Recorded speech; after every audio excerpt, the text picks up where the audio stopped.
All right, well, at the INDUS-X event in the national capital, a historic moment where we witness how the India-US partnership is going with the 2+2 agreements and talks also happening earlier, and of course, Prime Minister Modi and Joe Biden also having crucial discussions. But I am today joined by a very special guest, Mr. Rajinder Singh Bhatia, who is the president of Society of Indian Defence Manufacturers. Thank you so much for joining us, sir.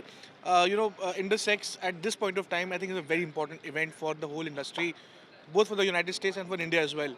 How are you looking at the discussions that have happened since morning and for the tomorrow as well? Could you give us some key takeaways and what's in your mind, sir? So, if you take a look at whatever the deliberations we have had and whatever discussions we had in the past, I believe both countries are very keen to have a deep technology collaboration. You could hear Ambassador Verma talking about that we are having a vision of a technology collaboration which should be able to overcome all hurdles of bureaucratic hurdles or any such thing, and we should be working together. Now, of course, there are platforms, you need certain structures. So, one structure came in was the ISET programs, where we were talking about collaboration initiative on critical and emerging technologies. And offshoot of that is INDUS-X, where we are today. Now, INDUS-X was more like a startup platform where we could talk about dual technologies, which are both in military domain and in civil domain. And we could have startups connecting with Indian industry or startups connecting with another set of startups to bring about their technologies. All this is a step in the direction in which we are looking at, which is a strategic collaboration between the two countries. Sir, startups who, especially in the defense sector, is a very sensitive subject. Both the countries have been very particular about how much to open up for the defense sector, for the startup culture as well, which also subsequently involves a lot of red tapeism and bureaucratic interference as well, sir. Are there any recommendations that you, as the society, is discussing it with the United States and, of course, with the Indian government towards easing out such restrictions and bureaucratic interference? See, one of the reasons why we started with the forum called INDUS-X was, you know, the technologies which you jointly develop are generally not part of the regulation.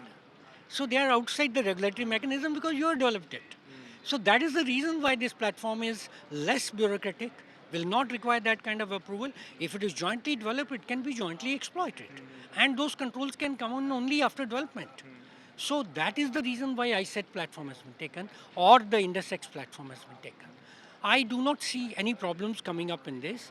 And the areas which are there, AI, quantum computing, we are talking of unmanned, domain in all the three sectors, air, sea, land.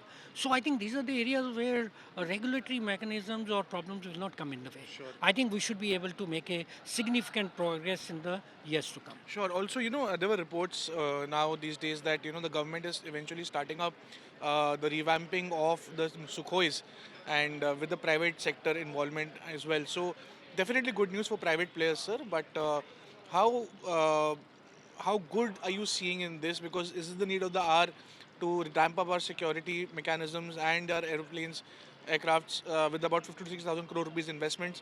Your comment on that, sir? I would like to take a holistic look at it and not take it one Sukhai. Actually, the issue is that India needs to have a maintenance, repair, overall, and sustenance philosophy. Now we are starting to talk about platforms which can be taken a look to carry out the maintenance, repairs, overall, and sustenance. So it will not be Sukhoi only. There will be many other platforms which will come into play, both in Air Force domain, in land domain, in marine domain. I think it's a great opportunity.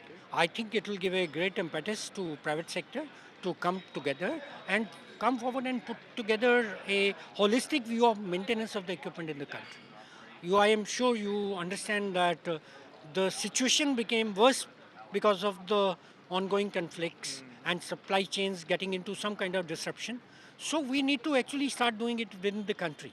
And it's a step forward towards Amrit Kal and Atmanirbhata in Amrit Of Kal. course, Mr. Bhatia, the budget in the last 1 or 2 3 years has subsequently focused way more than the previous governments when it comes to allocation for the defense sector. Infrastructure and defense are two key priorities for the government.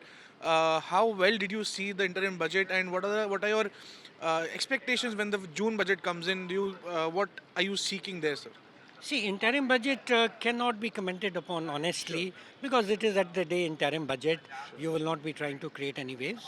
But we are quite confident when the full budget comes, there will be significant increase in the capital outlays. Okay.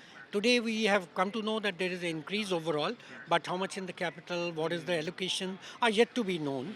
So it is morely, when this is a vote on account for the period, normally it is you let the things happen the way they are going rather than major changes.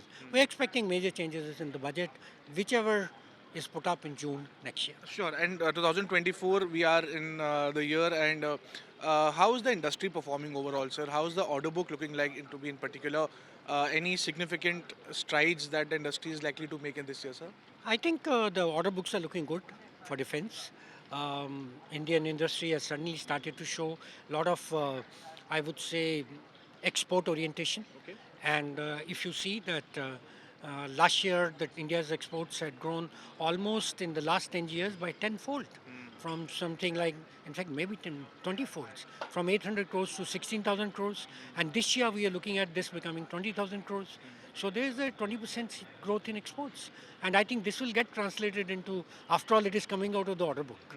And so this is, I think, one more area, segment, which is opening up. And we see a lot of potential in that. Last question: any more areas that you would like to highlight to the government or to the industrial players at your peers? Where do focus on, and what needs to be done to be, a general discussion over how things can be improved upon? See, there is always room for improvement. Right. Firstly, I must compliment the government on what all changes they have brought about. I think it is a sea change. But there is always, that little extra which can be done, and that little extra will always be asked for. Sure. Any So- any two three things that you'd like to point out?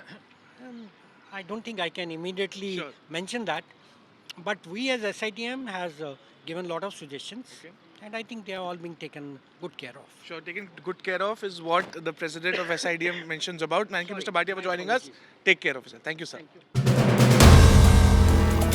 If you like the video, do like, comment, share and subscribe.